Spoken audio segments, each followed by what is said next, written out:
Hello everyone, welcome to this video. इस video में हम पढ़ेंगे law of conservation of momentum in Galilean transformation, या फिर कह सकते हैं invariance of law of conservation of momentum in Galilean transformation.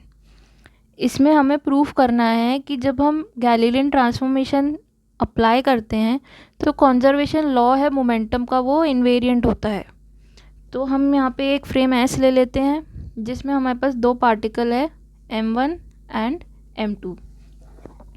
अब इन दोनों का मास हमने ले लिया है m1 एंड m2 और इन दोनों की velocity before collision u1 vector and u2 vector direction के साथ लिए, इसलिए वेक्टर क्वांटिटी है। अब जब ये कोलाइड हो जाएंगे तो कोलिजन के बाद इनकी वेलोसिटी क्या हो जाएगी, v1 vector and v2 vector. और ये जो फ्रेम एस है ये एक स्टेशनरी फ्रेम है, इसकी खुद की कोई वेलोसिटी नहीं है, ये रेस्ट पे है। तो ये जो फ्रेम एस है इसमें कोलिजन हो गया। अब अगर हम इसमें कंजर्वेशन ऑफ मोमेंटम का लॉ लगाते हैं तो हमें पता है कि कंजर्व्ड रहता है मोमेंटम। तो यहाँ पे इक्वेशन क्या आएगी, m1u1 plus m2u2 vector is equal to m1v1 vector plus m2v2 vector. ये हमारी इक्वेशन 1 है। अब हम एक और फ्रेम लेते हैं, फ्रेम एस डैश। अब ये जो फ्रेम एस डैश है ये एस फ्रेम के रिस्पेक्ट में कैपिटल वी वेलोसिटी से मूव कर रहा है, ये रेस्ट पे नहीं है। अब हमारे पास जो दो पार्टिकल थे, तो ये जो दो पार्टिकल की जो वेलोसिटीज़ थी ये अभी हम एस फ्रेम के रिस्पेक्ट में देख रहे थे। अब हम इन्हीं दो पार्टिकल को जब एस डैश फ्रेम के रिस्पेक्ट में देखेंगे तो इनकी वेलोसिटी तो चेंज हो जाएगी। तो हम इनकी वेलोसिटी मान लेते हैं u1 डैश और u2 डैश, और आफ्टर कोलिजन क्या हो जाएगी, v1 dash and v2 dash. अब हमें प्रूफ ये करना है कि जो कंजर्वेशन ऑफ मोमेंटम का जो लॉ है ये जब गैलीलियन ट्रांसफॉर्मेशन हो जाएगा तब भी ये वैसा ही होगा जैसा हमने एस फ्रेम में देखा था। तो ये लॉ इधर तो अप्लाई हो रहा है, हमें प्रूफ करना है कि इधर भी अप्लाई हो। अभी तक मैंने जो भी एक्सप्लेन किया ये मैंने यहाँ पे शॉर्ट में थ्योरी में लिख दिया है। अब इसके आगे क्या करना है कि हमें पता है कि गैलीलियन ट्रांसफॉर्मेशन में मास इनवेरिएंट होता है। तो ये जो फ्रेम एस डैश है इस फ्रेम में अगर हम मोमेंटम देखें क्या होगा बिफोर कोलिजन, तो हम क्या लिख सकते हैं, m1 into u1 dash vector plus m2 into u2 dash vector. Momentum क्या होता है, m इंटू वी। यहाँ पे m1 की वेलोसिटी क्या है बिफोर कोलिजन u1 डैश, और m2 की वेलोसिटी क्या है बिफोर कोलिजन u2 डैश। ये हमारी इक्वेशन 2 हो गई। अब हम मोमेंटम कैलकुलेट करेंगे आफ्टर कोलिजन। कौन से फ्रेम की बात हो रही है, एस डैश फ्रेम की बात हो रही है, ये भी और ये भी। अब आफ्टर कोलिजन क्या हो जाएगी velocity, v1 dash and v2 dash. ये हो गई इक्वेशन 3। हमने ये दो इक्वेशंस निकाल ली। अब हमें प्रूव करना है कि ये जो दोनों इक्वेशंस हैं एक दूसरे के इक्वल है। अब उसके लिए हम इस इक्वेशन की मदद लेंगे। कैसे, हमने लास्ट लेक्चर्स में देखा था कि गैलीलियन ट्रांसफॉर्मेशन ऑफ वेलोसिटी क्या होता है। तो इसकी इक्वेशन होती है v dash vector is equal to v vector minus capital V vector.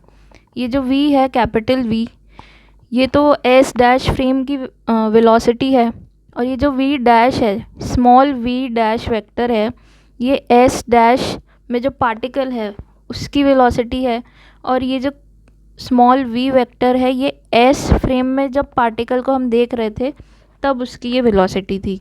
अगर हम इस इक्वेशन को रीअरेंज करेंगे तो हमें क्या मिलेगा, v vector, this is v vector is equal to v dash vector plus capital V। अब हम ये जो इक्वेशन है इसको हमारे पास जो चार वैल्यूज़ है वेलोसिटी की उस पर अप्लाई करेंगे। इस फ्रेम में जब दो पार्टिकल्स थे उनकी जो हमने before and after collision velocities ली थी u1, u2, v1 and v2, उस पर अप्लाई करेंगे। क्यों, क्योंकि हम इक्वेशन 1 की हेल्प से प्रूफ करेंगे कि एस डैश फ्रेम में भी law of conservation of momentum वो ही होता है जो एस फ्रेम में होता है। तो इसके लिए हमें क्या चाहिए, u1, u2, v1 and v2 की वैल्यू चाहिए, जो कि हम इस इक्वेशन की मदद से निकालेंगे। तो अगर हम u1 पे अप्लाई करते हैं तो क्या हो जाएगा, यहाँ पे आ जाएगा u1, यहाँ हो जाएगा u1 डैश प्लस v, ये हमारी इक्वेशन आ गई। ऐसे ही u2 पे अप्लाई करेंगे तो क्या हो जाएगा, u2 is equal to u2 dash plus v। v1 के लिए क्या होगा, v1 is equal to v1 dash plus v, मतलब जो भी वेलोसिटी है उसको बस इधर पुट करना है और हमारी इक्वेशन बन जाएगी। और लास्ट क्या हो जाएगी, v2 is equal to v2 dash plus v। तो हमारी ये जो 4 इक्वेशन है, अब इसकी वैल्यू हम पुट करेंगे इक्वेशन 1 में। इक्वेशन 1 क्या थी, इक्वेशन 1 है m1 u1 plus m2 u2 is equal to m1 v1 plus m2 v2। तो हो जाएगा m1 u1 की वैल्यू प्लस m2 u2 की value is equal to m1 v1 की वैल्यू प्लस m2 v2 की वैल्यू। अब हम इसको ब्रैकेट ओपन करेंगे, अंदर मल्टीप्लाई करेंगे तो हमारे पास ये इक्वेशन आ जाएगी, ये वाली इक्वेशन आ जाएगी। ठीक है, अब ओपन करने के बाद देखोगे कि कुछ टर्म्स कैंसिल हो रहे हैं। कौन से, ये जो m1 इंटू वी मल्टीप्लाई हो रहा है, m1 v, ये यहाँ पे भी हमें मिलेगा m1 v, दोनों साइड है तो कैंसिल हो जाएगा। ऐसे ही m2 v और m2 v कैंसिल हो जाएगा, तो बचेगा क्या, 4 टर्म कैंसिल हो गए, 4 टर्म बच रहे हैं। तो m1 u1 dash plus m2 u2 dash m1 v1 dash plus m2 v2 dash. ये इक्वेशन ध्यान से देखो तो क्या है, ये law of conservation of momentum की इक्वेशन है। तो इससे प्रूव हो रहा है कि momentum before collision in S dash frame is equal to the momentum after collision in S dash frame. तो प्रूव हो गया कि law of conservation of momentum apply हो रहा है। तो बस इतना ही प्रूव करना था।